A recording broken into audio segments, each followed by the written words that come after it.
23. Ao encontrar, se coloque de pé. Amém? Depois deixe o seu texto aberto. Após o primeiro versículo, quero comentar com os irmãos aí versículo por versículo. Amém? Nós vamos falar sobre 5 verdades do Salmo 23 para as nossas vidas. Amém? Salmo 23.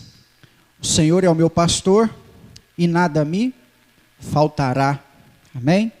O Senhor é o meu pastor e nada me faltará. Soberano Deus, eterno Pai, muito obrigado pela Tua palavra, que nós, Deus, em nome de Jesus, possamos ser agraciados pela ação do Teu Espírito Santo, através da palavra do Senhor nessa noite, sobre os nossos corações. Que esta palavra, Deus, venha de encontro à nossa dor, à nossa alma, que nós possamos sair daqui vivificados, restaurados pelo poder da Tua palavra. Em nome de Jesus que nós a Ti oramos, em nome de Jesus, ó Pai, que nós estamos aqui, que Teu Santo Espírito fique à vontade entre nós. Amém, amém. Pode se sentar, meu irmão.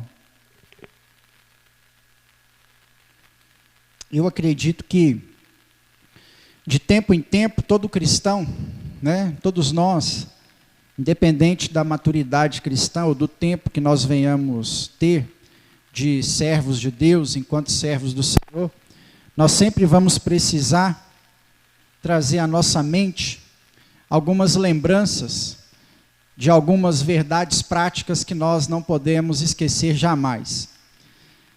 E muitas vezes nós deixamos de ser abençoados por esquecermos essas verdades de Deus sobre as nossas vidas. Então, tem hora que o autoconhecimento que nós adquirimos ao longo da nossa caminhada, ele nos atrapalha a lembrar das coisas simples, da ação simples do Senhor que Ele sempre tem para nós.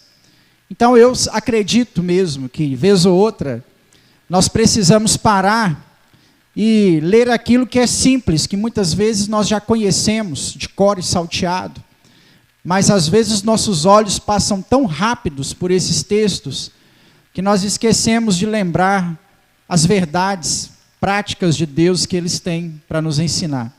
O Salmo 23 é um exemplo disso. Não há ninguém entre nós que não goste, que não conheça o Salmo de número 23, um dos mais populares textos da Bíblia. Tenho certeza que entre nós aqui deve haver pessoas que seriam capazes de recitá-lo de cor, né? É um salmo que geralmente a gente gosta muito e entendemos o salmo. Tenho certeza que todos nós que estamos aqui compreendemos a grandeza, a preciosidade, o tesouro que este salmo tem para nós. O versículo de número 1, este salmo é um salmo de Davi, diz que o Senhor é o meu pastor e nada me faltará. A primeira ação que eu preciso entender, antes das práticas, antes daquilo que esse texto tem para me ensinar, é o reconhecimento de Jesus como meu pastor, como meu cuidador. Quando o salmista chama Deus, no Antigo Testamento, de pastor, nós sabemos que, olhando pelo ponto de vista messiânico, olhando pelo ponto de vista escatológico, nós sabemos muito bem que o pastor do Salmo 23 é Jesus, né? Por isso que, quando agora há pouco eu mencionei sobre o pastor do Salmo 23, é porque ele mesmo se identificou como o pastor do Antigo Testamento em João 10, dizendo que ele é o pastor da ovelha e que o bom pastor dá a vida pelas suas ovelhas, que foi o que ele fez na cruz do Calvário, né? Muitas pessoas até confundem e pensam que é o pastor da igreja que tem que dar a vida pelas ovelhas. Não é o pastor da igreja que dá a vida pelas ovelhas. Quem dá a vida, quem já deu a vida pelas ovelhas é Jesus, comprou com o seu próprio sangue, né? Você não me pertence, você não é ovelha do Tiago, você é ovelha de Jesus. A gente congrega junto e eu tenho um ministério de talvez tentar te orientar para que você não caia no buraco, de te corrigir, talvez quando você estiver errado, de prover para você o alimento espiritual, mas você não me pertence, você não é propriedade minha, você não é propriedade exclusiva do pastor local, você pertence a Cristo, amém? Porque o próprio Senhor Jesus se identificou como pastor no Salmo 23. É claro que quando Davi orou essa oração, o Senhor que ele menciona aqui é Adonai. E Adonai é a palavra Senhor, utilizada para Deus. Essa palavra Adonai, embora o significado dela é Senhor, no Antigo Testamento ela era exclusivamente aplicada a Yahvé, para que o nome de Yahvé não fosse pronunciado devido ao temor que aquele povo tinha. Nas páginas do Antigo Testamento, enquanto ele fora escrito, foi substituído então pela palavra Adonai. Quando o salmista Davi ora o Salmo 23, ele está falando que Adonai é o seu pastor, o Senhor é o seu pastor. Então, pelo ponto de vista de Davi, ele está olhando para Deus. Do ponto de vista da igreja, no século 21, nós estamos olhando para Cristo. Antes de eu aprender qualquer verdade prática dentro deste Salmo de número 23, eu preciso aprender quem é que cuida de mim. Quem que vai trazer provisão, proteção, sustento? Quem vai me consolar quando eu estiver triste? Quem vai me estender a mão quando eu estiver abatido? Ou durante o campo de batalha, quem vai me conceder vitória? É aqui que eu reconheço o Senhor, seja Adonai, o Pai, seja Jesus, o Filho, como o meu supremo pastor. O salmista diz: Adonai é o meu pastor e nada me faltará. Ele está dizendo que a sua vida, que os seus cuidados estão sobre as mãos daquele que detém todo o poder nos céus e na terra. E eu pergunto para você nessa noite: aonde está a sua vida? Nas mãos de quem você colocou o cuidado da sua vida, da sua casa, da sua família, das suas finanças? Nas mãos de quem você colocou? Adonai é seu Senhor? Cristo, Jesus é o seu Senhor? É o seu pastor? É Ele quem cuida de você? Por que o desespero? Por que as aflições? Por que das depressões? Por que do desânimo? Por que do abatimento? Se você o reconhece como seu pastor. O salmista expressa agora que ele identificou quem é o seu pastor. Pelo menos, a gente pode extrair mais. Eu seria capaz de extrair 10.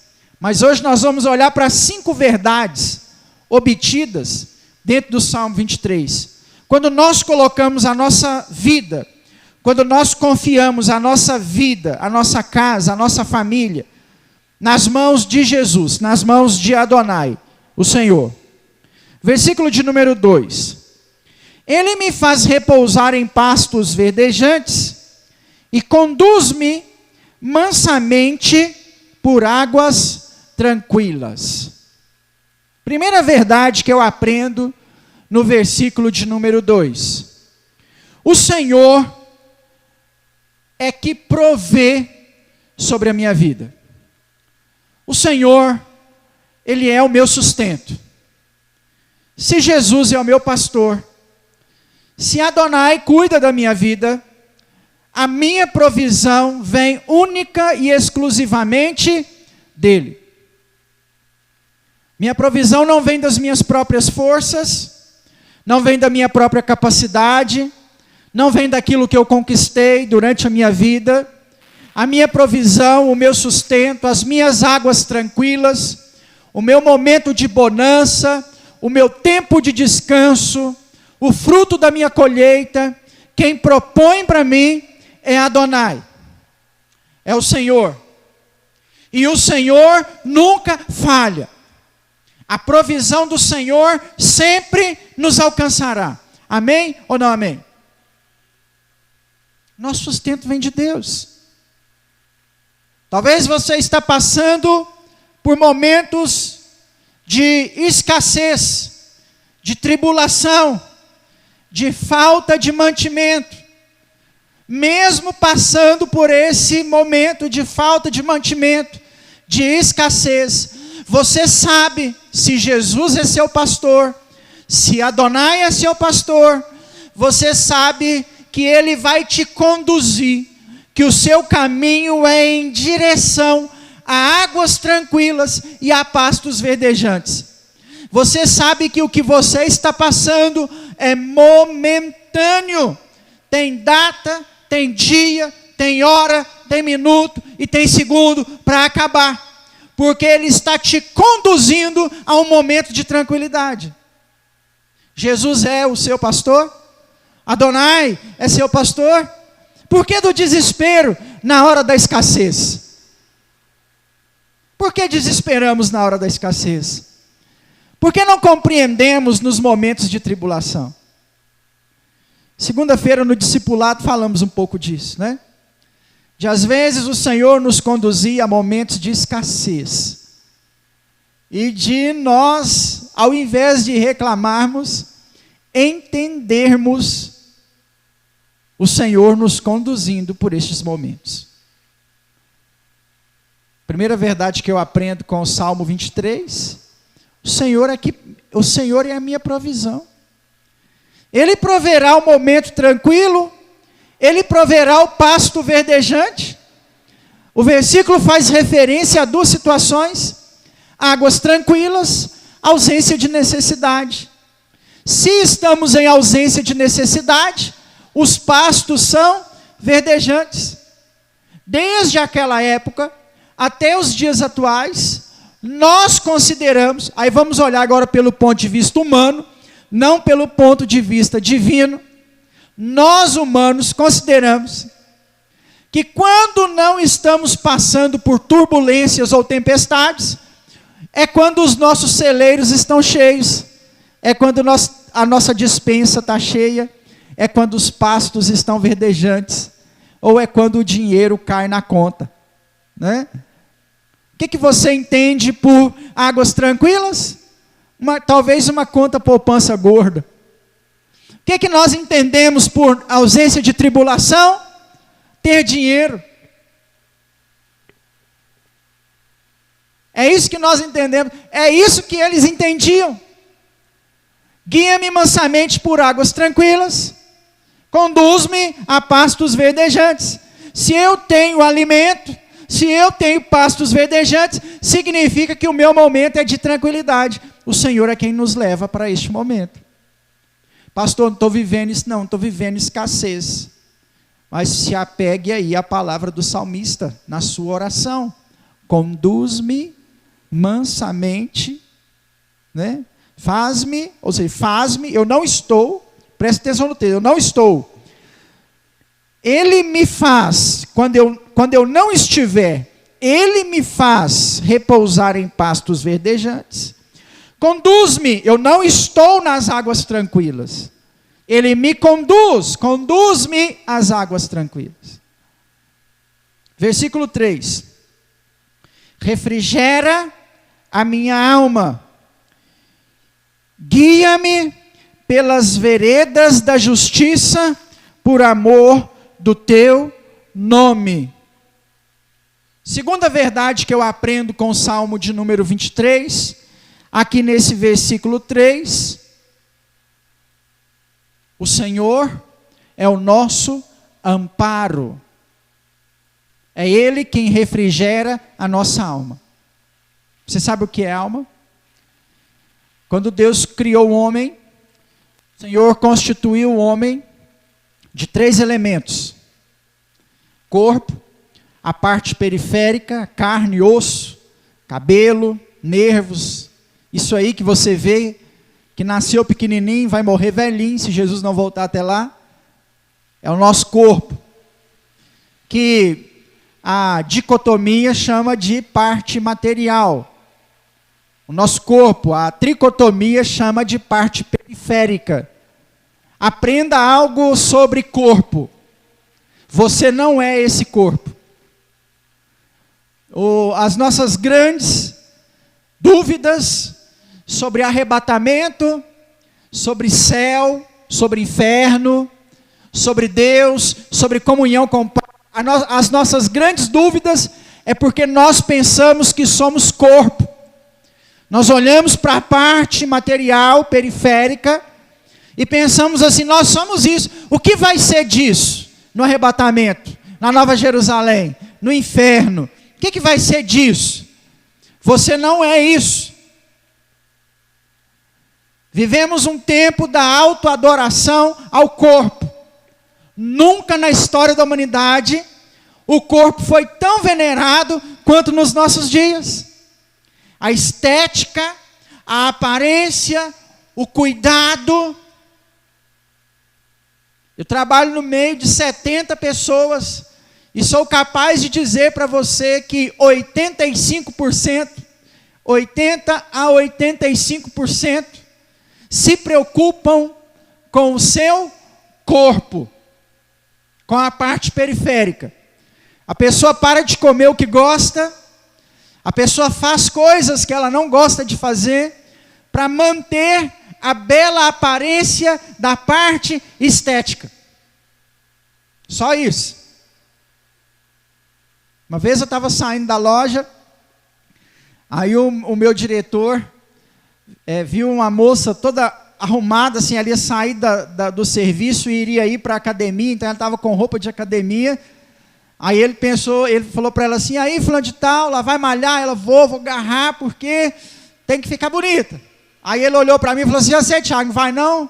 Eu falei para ele assim, eu sou feliz, eu como açúcar, eu como coxinha, pão de queijo, eu sou feliz, eu não sou triste igual ela. Eu não sou infeliz não, eu sou feliz. É claro, irmãos, há parênteses, né? O nosso corpo também é templo do Espírito Santo, e não quer dizer que você vai desleixar e deixar esse corpo de qualquer maneira. Mas eu quero mostrar para você que nós vivemos um tempo onde o corpo é altamente venerado, onde nós temos uma preocupação muito grande, porque nós achamos que somos corpos, nós não somos corpo. Não é aqui que está a sua essência. Não é aqui que está o que é de Deus para você. Nós não podemos afirmar categoricamente que o Senhor tem 2 mãos, 2 pernas, 2 braços, porque nós temos 2 pernas, 2 braços, porque nós não somos isso, não é isso que reflete em nós a imagem e a semelhança do nosso Criador. Você não é corpo. O corpo é a carcaça que você tem para tomar uma decisão enquanto estiver aqui. Só isso. Ele só serve para que você habite nele, tome uma decisão e depois, literalmente, ele vai ser descartado. Você veio do pó e vai retornar para lá. Isso não vai para o céu, isso não vai para o inferno, isso não vai te acompanhar. Essa não é a aparência que você vai chegar no céu. Você não precisa disso. Ele é apenas a habitação do Espírito. Não é no corpo que está a sua essência. Na constituição do corpo, o Senhor criou a alma. O ser humano é formado por corpo, alma. A alma é a sede das emoções, sentimentos e racionalidade. Por que os animais não têm alma?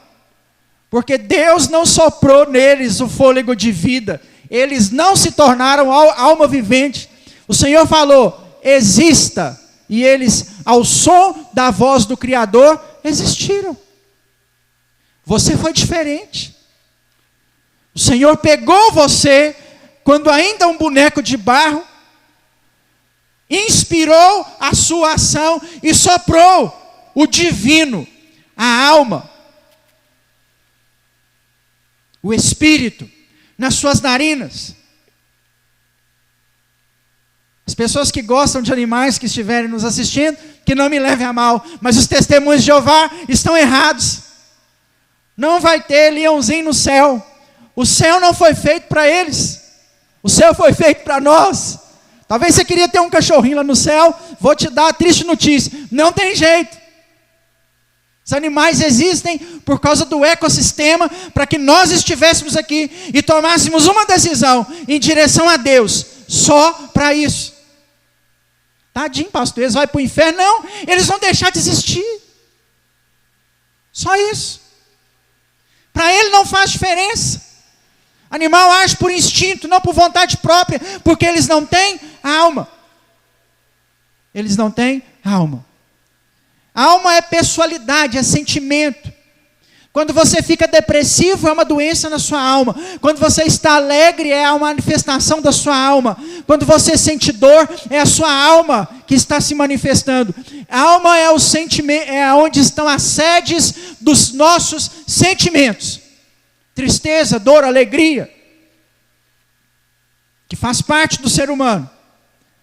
E a segunda verdade do Salmo 23 é: quando a minha alma está doente, Ele é o meu refrigério. Você está abatida? Lembra do Salmo 42? Que virou canção? Por que estás abatida, ó minha alma? Por que tu te perturbas dentro de mim? Espera, pois, em Deus, e eu o louvarei. Sua alma está abatida? Quem tem cura para sua alma é o pastor do Salmo 23. É Adonai. É Jesus. Refrigera a minha alma e guia-me pelas veredas da justiça por amor do teu nome. Quando a minha alma está bem, o Senhor vai me guiar pelas suas veredas, pelos seus caminhos. Caminhos de justiça, por amor ao nome dEle. Nós só caminhamos pelas veredas de Deus com a nossa alma curada. Você não faz isso com a alma doente. Tem que curar a alma para andar na justiça de Deus. Versículo 4, terceira verdade. Ainda que eu ande pelo vale da sombra da morte, não temerei mal algum, porque tu estás comigo. A tua vara e o teu cajado me consolam. Terceira verdade que nós extraímos aqui do Salmo de número 23. Por isso que eu falei para você que seria capaz de tirar 10, mas eu estou tirando só uma de cada versículo. Ainda que eu ande pelo vale da sombra da morte, o Senhor é a minha proteção. Primeira verdade, o Senhor é minha provisão. Segunda verdade, é o Senhor que cura a minha alma. Terceira verdade, o Senhor é a minha proteção. Lembra do Salmo 27? A quem temeremos? Uns confiam em carros, outros confiam em cavalos, nós, porém, confiamos no Senhor dos exércitos. Quais são os nossos medos, irmãos? Por que nós fazemos ou deixamos de fazer coisas se a nossa confiança precisa estar em Deus? Não vá pular de prédios como Satanás tentou Jesus em Mateus 4. Não tentarás o Senhor teu Deus. Claro, naquilo que você tem que tomar cuidado, tome cuidado. Mas quem é a nossa proteção? O Senhor. Quem guarda você quando você está dirigindo não é a Carteira Nacional de Habilitação, não é sua CNH que guarda você, que gabarita você quando você assume a direção de um carro. Quem guarda você é o Senhor. Não é uma arma de fogo dentro da minha casa que guarda a minha vida. Embora, parênteses, sou a favor de porte de arma. Acho que tem que ter mesmo. E se alguém pular dentro da sua casa, a lei para mim tem que ser cumprida. Em legítima defesa, mete bala no ladrão. Ele está invadindo propriedade. Eu sou a favor. Fecha parênteses. Mas é aí que está a nossa confiança? Nós confiamos em uma arma de fogo?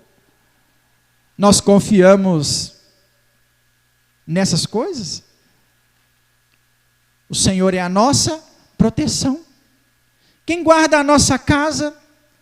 Quem guarda o seu filho, que às vezes sai de casa e você não sabe para onde foi, e nem que horas vai chegar? Quem guarda? Quem guarda os seus pais? Quem guarda a sua parentela? Quem nos guarda é o Senhor. Ainda que eu ande pelo vale da sombra da morte, eu não temerei mal algum, porque a minha guarda é o Senhor. Quem é seu pastor? Quem guarda você? Se Adonai guarda você, se Jesus guarda você, mesmo que você passe pelo vale da sombra da morte, você não precisa temer mal algum, porque o Senhor está com você. Ele é quem te guarda. Ele é quem te guarda. Versículo 5, quarta verdade. Preparas-me uma mesa perante mim na presença dos meus inimigos, unge a minha cabeça com óleo e o meu cálice faz transbordar. Quarta verdade do Salmo de número 23, a minha vitória vem de Deus. No contexto do Antigo Testamento, entendia-se que após a guerra, os soldados ou se encontravam num determinado lugar ou retornavam para casa. Nesse lugar de encontro, ou quando eles chegavam na cidade, era preparada uma mesa com um lindo banquete para que a vitória fosse celebrada. Haviam algumas particularidades na guerra, e aí você vai conseguir assimilar alguns textos bíblicos. Por exemplo, olha o que o texto está dizendo. Me prepare uma mesa perante mim na presença dos meus inimigos. Quando o exército de Israel ia para a batalha, eles não matavam todo mundo. Eles poupavam a vida dos líderes, dos reis, dos chefes, dos comandantes, às vezes, ou de pelo menos um deles, e levava para celebrar a vitória na frente deles, para comemorar, para olhar e rir na cara e falar, nós vencemos, nós ganhamos de vocês. Eles participavam do banquete como motivo de chacota. Você tem isso na Bíblia, tanto a favor como contra. Lembra de Sansão?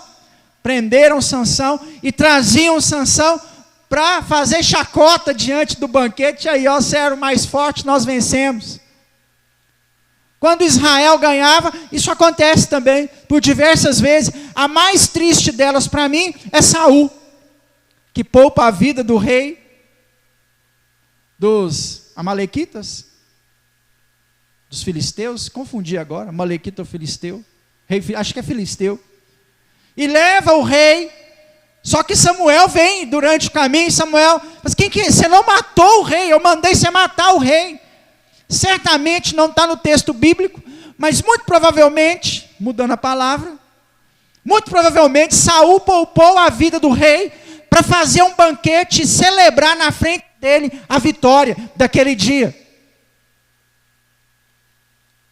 Me prepare uma mesa na presença dos meus inimigos. É o Senhor que nos dá vitória. Essa batalha não é sua. Ela é de Deus. Não sei qual é a sua guerra, não sei qual é a sua luta, não sei qual é a sua adversidade, não sei qual é o seu problema, mas é a mesma palavra que o Senhor falou a Josafá, Ele fala conosco também nessa noite. Essa guerra não é sua, é de Deus. A nossa vitória vem do Senhor. Versículo 6. Certamente que a bondade e a misericórdia me seguirão todos os dias da minha vida, e habitarei na casa do Senhor para todo o sempre. Quinta verdade do Salmo de número 23. Se o Senhor é o meu pastor, se Adonai é meu pastor, a sua presença é sobre a minha vida, com bondade, com misericórdia. O habitarei na casa do Senhor para todo sempre é uma referência do salmista, porque onde estava a presença de Deus no Antigo Testamento? Na casa do Senhor. Quando o salmista Davi canta lá no Salmo 122, alegrei-me quando me disseram, vamos à casa do Senhor. Ou no Salmo 84, ele diz assim, o pardal encontrou casa, a andorinha o seu ninho, e eu encontrei os seus altares. É uma referência. E igual está no Salmo de número 23, versículo 6. Habitarei na casa do Senhor para todo o sempre. Por quê? Era referência à presença de Deus naquele lugar. Não era o endereço, não era o local físico. é uma referência à presença do Senhor. Quando o Senhor é o nosso pastor, quando Adonai é o nosso pastor, a presença dele é sobre as nossas vidas. Se você tem clamado por falta da presença de Deus, é porque Adonai não tem sido seu pastor. Se você tem reclamado falta da presença de Deus, é porque Jesus não tem sido seu pastor. Porque quando nós confiamos a nossa vida nas mãos dele, a presença dele é real. Século 21. Nós somos uma igreja que confia a vida em tantas coisas, menos em Cristo. Se queremos a presença do Senhor, precisamos confiar as nossas vidas a Cristo. Ele é o nosso pastor. Se Ele for o nosso pastor, desfrutaremos da sua presença. Se Ele for o nosso pastor, Ele será a nossa proteção. Se Ele for o nosso pastor, a nossa vitória virá dele. Se Ele for o nosso pastor, a nossa alma será curada. Se Ele for o nosso pastor, o nosso alimento, a nossa provisão virá dele. Tenha o Senhor como seu pastor. Não esqueça dessa verdade simples, básica. Eu sei que talvez você já sabia, mas às vezes nós esquecemos. O Senhor é o nosso pastor, é Ele que cuida. Você não precisa entrar em desespero.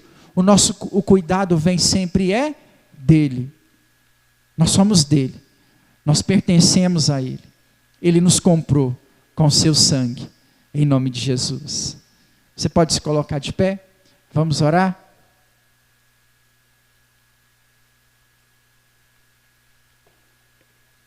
Coloque a sua mão sobre a sua cabeça, vamos orar. Deus, eu quero apresentar cada irmão, cada irmã que está aqui nessa noite. Quero colocar nas suas mãos. A minha oração, Deus, é para que esta palavra, que onde ela alcançar, o coração que essa palavra chegar, o toque do Teu Espírito Santo seja junto, seja presente. Que essas verdades que nós aprendemos aqui nessa noite, que nós lembramos aqui nessa noite, que nós possamos, ó Pai, ter essas verdades em nós, em nossas vidas. Eu não sei qual servo Teu aqui precisa de uma cura da alma. Eu não sei qual servo Teu aqui precisa de uma provisão do Senhor, ou está precisando ser guardado pelo Senhor, ou está precisando que o Senhor o cure a alma, ou está necessitado que o Senhor o dê vitória. Seja a ação sobre a vida de cada coração aqui nessa noite, Pai. Nós profetizamos vida, profetizamos vitória sobre a vida da Tua igreja, em nome de Jesus. Amém. Amém. Meu irmão, que o Senhor te abençoe e te guarde. Que o Senhor resplandeça sobre ti o teu rosto e tenha misericórdia de ti. Que sobre ti o Senhor levante o rosto dele e te dê a paz, em nome de Jesus. Amém? Cumprimente o seu irmão da esquerda, da direita, com a graça e a paz do Senhor. Desejo para ele aí um fim de semana abençoado. Amém? Quero lembrar os irmãos,